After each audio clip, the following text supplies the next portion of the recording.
Now that the devs are done adding content that we know of, now is a great time to rate all of the stages, so here we go.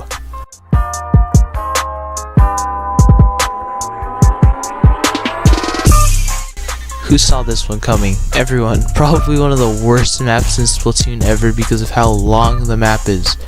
There are a few modes that are good on this map. Nintendo keeps representing Splatoon with this map. Seriously, of all the stages to put into Super Smash Bros., why choose Moray Towers? Why? How about something like Arowana Mall? That would be pretty sick actually. Could have like hills and other things. That'd be pretty neat.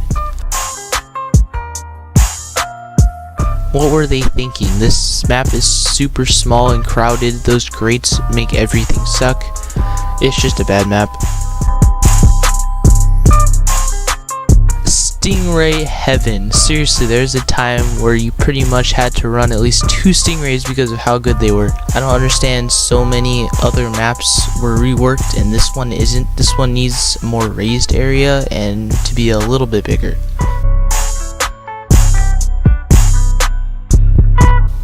Why? Why does the roof exist? This map is like super innovative, having a huge section where you can't paint on. However, it's just super annoying. It's super easy to score a power clam off the top of the room, and it turns into whose backline is better. This map is fine, I guess. It's a bit small. Oh, and the zone in this map is so bad. It takes so long to get control over it. I wish they would shrink mid or remove it entirely and just leave one of those inflatable balloons in the middle. This map is fine. It favors long range weapons, too much for me. It works and is a great map. A resort on top of a giant skyscraper is kind of a cool idea. This map is a pretty good map. This one came from Splatoon 1. I don't personally like it too much. It's too open. If you've ever ridden the tower on this map, you know it's one of the scariest things you'll ever do.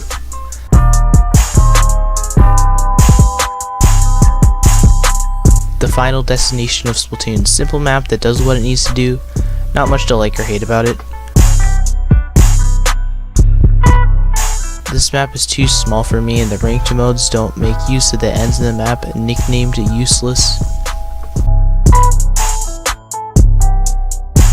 I actually like this map a bit more before the rework.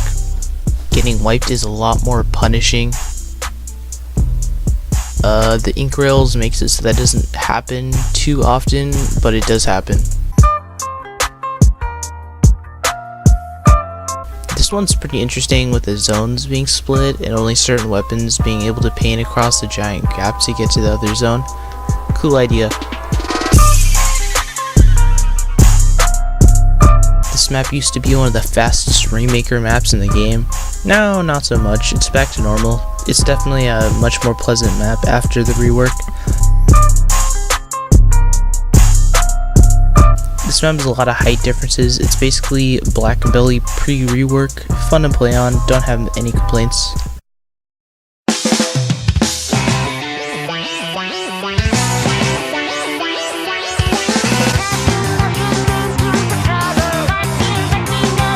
This map is actually a really fun map.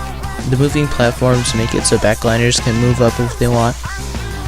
The one complaint with this map I have is the courtyard. So much open space makes it so the losing team has a terrible time pushing back in. Neat map. Mid is nice. It's pretty long though. This map comes from Splatoon 1. It's pretty good for the most part. The fans are pretty fun to play with. Great map to play on. Favors a lot of weapons. Great place for backliners to set up and frontliners to get aggressive. The slants on this map do favor sloshers and blasters. This used to be one of my favorite maps. For some reason, a lot of people hate it. I think it's a very fun map to play on. I think it might be the water, or how easy it is to get into the other spawn. A map that reminds everybody of Salt Spray Rig. Right side peeking is still a thing in Splatoon 2, but honestly, this map doesn't give right side peekers that big of an advantage. It still helps, but isn't that big of a deal. If this map gets banned for whatever reason, I'll be pretty sad.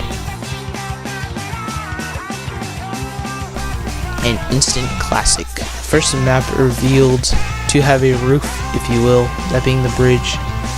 This map is super unique and a joy to play on. It did get reworked, and I don't understand why it got reworked. I guess it makes it so you can't get spawn trapped, more or less. Alright, this map is an absolute joy to play on. The design of the map is cool, the other team comes back so soon. The zone is an interesting plus shape, there isn't a lot of wacky stuff going on, just a nice map. This map is great to play on. All the moving platforms, the neat theme they are going for, it's just so cool. Who doesn't like a good theme park? And if you know your maps really well, then you know what this is going to be. Flounder Heights!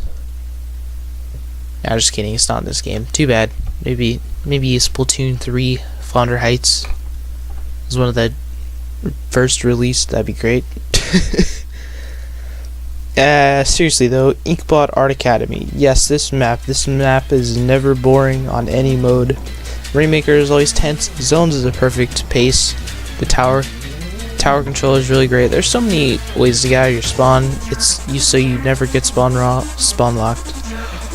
Well, that's it. Disagree with any of these? Probably do. Everyone has their own opinions. Maybe put your tier list down in the comments. No? Do people actually do that though? Doesn't matter.